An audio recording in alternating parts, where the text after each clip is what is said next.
Hey everyone, it's Nurse Sarah, and in this video, I'm going to go over the winged butterfly blood collection set. So let's get started.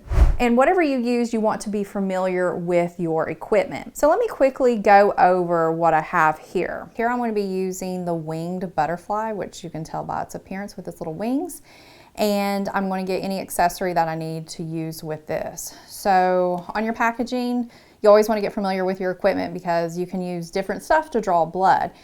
On the packaging, it tells me what I'm using, what it's used for, the size, and the expiration date. And here, I'm going to be using a Vacutane tube holder that will actually screw and go onto this, and you can see that here in a moment. So I'm going to open this up. I'm not going to actually use this for the actual blood draw, but I just want to open it up so I can show you the parts of it.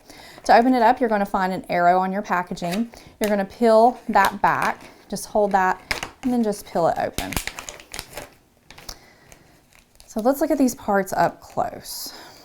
Okay, right here you have this little sheath part. This is protecting your needle. You take this off whenever you're actually ready to use it. And here you have textured sides of your wings.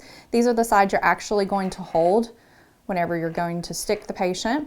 And then on the top, you will have a little number that has what gauge you're using. Here it says 21.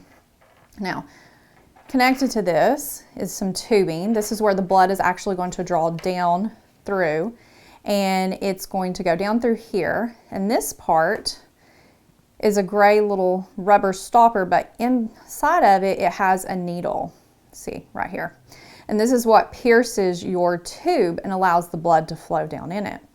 Now, this tube holder actually screws onto here like this. And you will pop your tubes through here.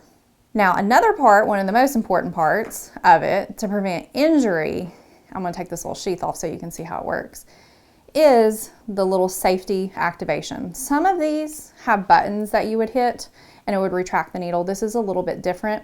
When you're done using it, you're actually just going to slide it off like this, and then you can discard it into the sharps when you're done with it. Okay, so that wraps up this review. If you'd like to watch more videos in this series, you can access the link in the description below.